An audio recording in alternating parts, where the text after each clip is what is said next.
வணக்கம். இன்னைக்கு ஸ்ரீமதிஸ் கிச்சன்ல ஃப்ரெஷ்ஷா மசாலா அரைச்சு ஒரு அருமையான நாட்டுக்கோழி குழம்பு செய்ய போறோம்.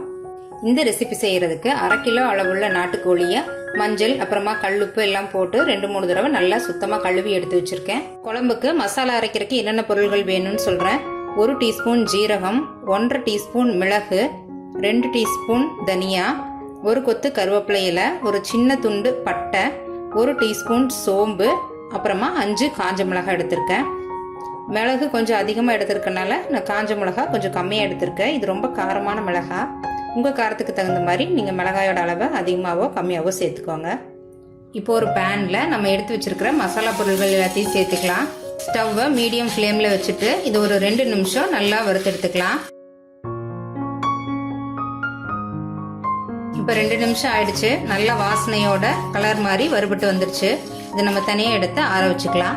அடுத்ததான் இன்னொரு பேன்ல 1 டேபிள் ஸ்பூன் அளவு நல்லெண்ணெய் சேர்த்துக்கிறேன். எண்ணெய் சூடானதுக்கு அப்புறமா ஒரு 20 சின்ன வெங்காயத்தை இந்த மாதிரி ஸ்லைஸ் பண்ணி சேர்த்துக்கிறேன். இது கூடவே ஒரு 10 பல் பூண்டு, 2 இன்ச் அளவு இஞ்சி சேர்த்துக்கிறேன். இது எல்லாத்தையும் எண்ணெயில் நல்லா வதக்கிக்கலாம். வெங்காயம் இந்த மாதிரி நல்லா வதங்கினதுக்கு அப்புறமா ஒரு தக்காளி சேர்த்துக்கிறேன்.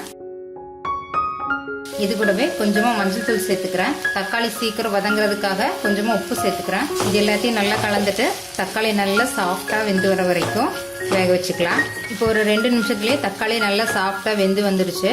நம்ம ஸ்டவ் ஆஃப் பண்ணிடலாம். இது நல்லா ஆறி வந்ததுக்கு அப்புறமா நம்ம முதல்லயே வறுத்து வச்சிருக்கிற மசாலாவையும் இதையும் சேர்த்து ஒரு ஸ்மூத்தான பேஸ்டா அரைச்சு எடுத்துக்கலாம். நம்ம குழம்புக்கு தேவையான மசாலா ரெடி ஆயிடுச்சு. இப்போ நம்ம குழம்பு தாளிச்சிடலாம். இந்த குழம்பை நம்ம மண் சட்டியில செய்யலாம். இப்போ சட்டி சூடானதுக்கு அப்புறமா 3 டேபிள் ஸ்பூன் அளவு நல்லெண்ணெய் சேர்த்துக்கிறேன். நாட்டுக்கோழி குழம்பு நல்லெண்ணெயில செய்யும்போது டேஸ்ட் ரொம்பவே சூப்பரா இருக்கும். எண்ணெய் சூடானதும் இதுல பட்டை, கிராம்பு, ஏலக்காய், அப்புறமா கொஞ்சம் சோம்பு சேர்த்துக்கலாம். அடுத்ததா ஒரு பெரிய வெங்காயத்தை இந்த மாதிரி நீளமா கட் பண்ணி சேர்த்துக்கலாம். பெரிய வெங்காயத்துக்கு பதிலாக நீங்க சின்ன வெங்காயம் சேர்க்கறதுனால சேர்த்துக்கோங்க.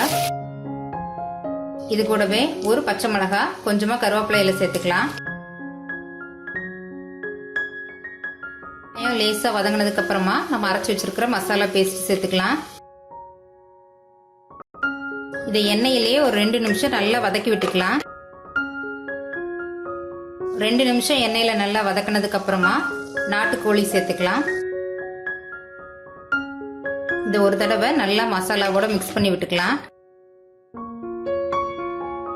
அடுத்ததா நாட்டுக்கோழி வேகறதுக்கு தேவையான அளவு தண்ணி சேர்த்துக்கலாம். குழம்பு திக்கா இருக்கிறனால 1.5 டம்ளர் அளவு தண்ணி சேர்த்திருக்கேன். குழம்புக்கு தேவையான அளவு உப்பு சேர்த்துக்கலாம். நம்ம ஆல்ரெடி வெங்காயம் தக்காளியிலையும் சேர்த்துருக்கோம், அதனால அளவா சேர்த்துக்கோங்க. இப்போ குழம்பு நல்லா கொதிக்க ஆரம்பிச்சிருக்கு. குழம்பு நல்லா இந்த அளவுக்கு தண்ணியா இருக்கணும். ஏன்னா சிக்கன் வேகிறதுக்கு ஒரு 1/2 மணி நேரம் அதுக்கு மேல கூட ஆகலாம். இப்போ இந்த அளவுக்கு தண்ணியா இருந்ததுன்னா தான் வெந்து வரும்போது உங்களுக்கு குழம்பு திக்கா கிடைக்கும்.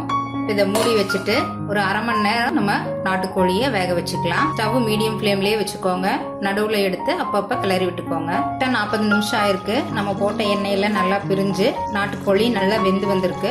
கடைசியா 1/2 மூடியிலிருந்து தேங்காய் பால் எடுத்து வச்சிருக்கேன். அதை நான் உள்ள சேர்த்துக்கிறேன். உங்களுக்கு குழம்பு கொஞ்சம் நிறைய வேணும் அப்படின்னா தேங்காய் அரைச்ச பேஸ்ட்டை நீங்க அப்படியே சேர்த்துக்கலாம். இதையும் ஒரு வாட்டி நல்லா கலந்து விட்டுக்கலாம். தேங்காய் பால் சேர்த்துட்டு குழம்பு 1 நிமிஷம் நல்லா கொதிக்கட்டும். அதுக்கப்புறமா கொஞ்சமா மல்லி இலைகள் தூவிட்டு நம்ம ஸ்டவ் ஆஃப் பண்ணிக்கலாம். ரொம்பவே அருமையான மணத்தோட நாட்டுக்கோழி குழம்பு ரெடி ஆயிடுச்சு. இந்த ரெசிபியை நீங்களும் உங்க வீட்டில் செஞ்சு பாருங்க. இந்த வீடியோ பிடிச்சிருந்ததுன்னா லைக் பண்ணுங்க, ஷேர் பண்ணுங்க, கமெண்ட் பண்ணுங்க. ஸ்ரீமதிஸ் கிச்சனை சப்ஸ்கிரைப் பண்ணுங்க. தேங்க்யூ.